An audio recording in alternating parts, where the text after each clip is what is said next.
All right, welcome to our latest explainer.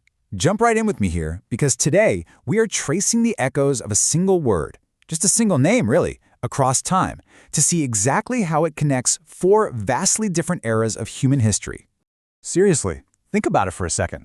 What could a cataclysmic natural disaster in the ancient Roman Empire possibly have in common with a mind-bending logical paradox, a brutal Elizabethan stage play, and a quiet, deeply emotional 17th century painting? I know, it sounds like the setup to an incredibly complex riddle. Well, the connective tissue here is actually just the name, Titus. This one name serves as a brilliant little lens through which we can explore timeless art, monumental disasters, major theological debates, and the absolute depths of human emotion. It's essentially a journey through the human experience, and it's all tied together by 5 letters. So, we're going to break this down into 4 distinct chapters: the emperor, the bishop, the tragic hero, and finally, the son. Let's kick things off with Chapter 1, the Emperor. Emperor Titus had a seriously rough start.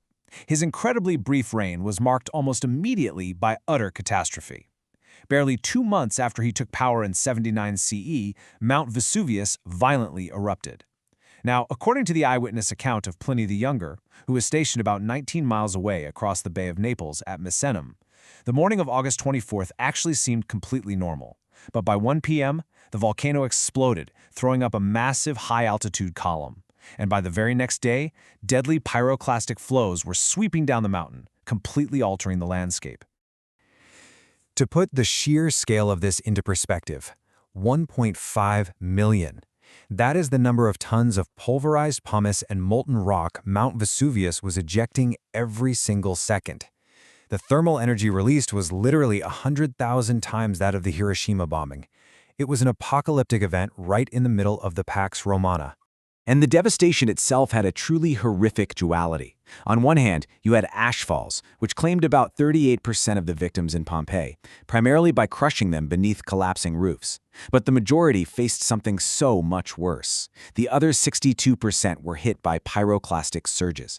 These were fluidized masses of turbulent gas and rock, reaching temperatures of 572 degrees Fahrenheit. Volcanologists note this was enough to cause fatal heat shock in a fraction of a second, freezing victims instantly, in a sudden permanent stiffening of the muscles known as a cadaveric spasm. But here's the thing about Emperor Titus. During all this sheer devastation, he really stepped up. Instead of ignoring the crisis, he poured large amounts of money from his own personal funds into aiding the survivors of the obliterated settlements. He even appointed 2 ex-consuls to coordinate the relief efforts and went to visit the ruins himself to oversee the recovery. Moving right along to Chapter 2, the Bishop. We're shifting gears here from physical disaster to intellectual history. Meet Saint Titus, an early Christian leader tasked with organizing the church on the island of Crete. The biblical epistle addressed to him famously contains this totally mind-bending secular logic puzzle known as the Epimenides paradox. Cretans are always liars. Just think about it for a second. If a Cretan says all Cretans are liars, is he telling the truth? Well, if he is, then he's lying. It's an incredible intellectual loop buried right there in the pastoral epistles.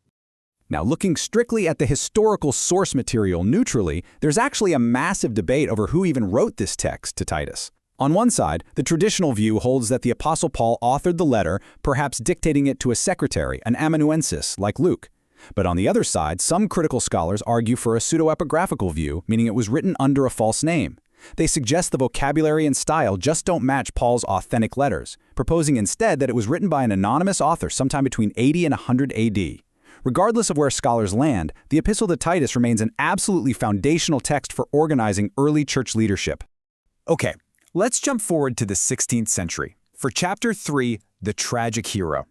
We're talking about Shakespeare's brittle early revenge tragedy, Titus Andronicus. A scholarly analysis from the Oswald Review beautifully structures our protagonist's descent into what they call a language of grief. See, Shakespeare drops Titus into a corrupt universe where justice has completely vanished.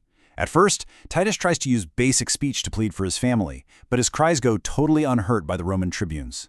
When spoken words fail, he moves to text, literally writing his sorrow in the dust. When that fails, he turns to visual spectacles, like shooting messages to the gods on arrows. Finally, when all standard forms of communication prove completely useless for his trauma, he resorts to extreme, violent action. These different modes of expression, text, spectacle, violence, they're totally intertwined. Finding words completely inadequate to express the horrific mutilation of his daughter Lavinia and the murder of his sons, Titus realizes he has to subvert authority to find his own dark justice. He essentially creates a brand new, terrifying alphabet of grief, one that demands a physical toll.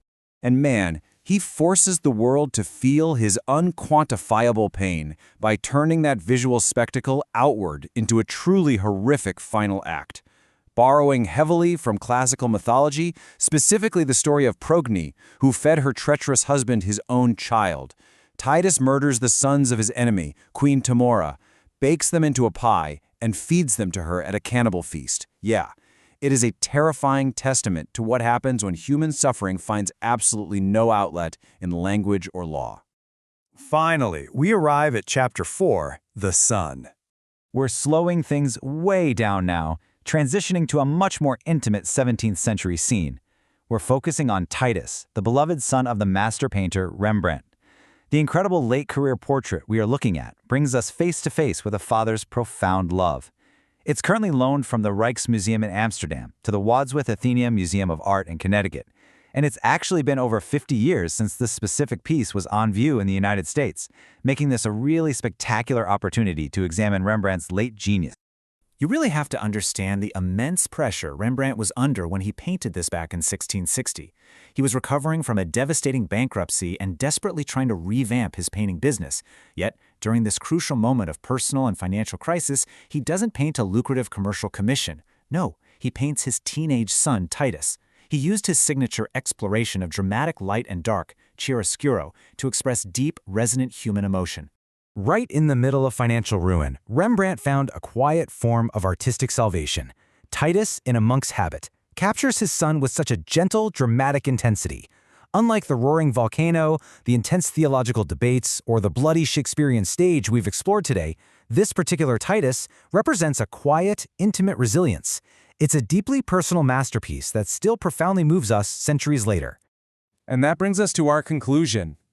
We've traveled from the 572-degree ashes of Pompeii through early Christian debates and the bloody Elizabethan stage right down to a quiet canvas in Amsterdam, all guided by just a single name. So I'll leave you with this.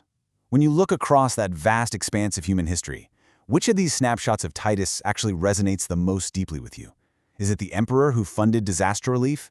The bishop who organized an early faith? The tragic hero pushed way beyond the limits of language? Or the beloved son immortalized in oil paint? Let that sit with you for a bit. Thanks so much for joining me on this explainer.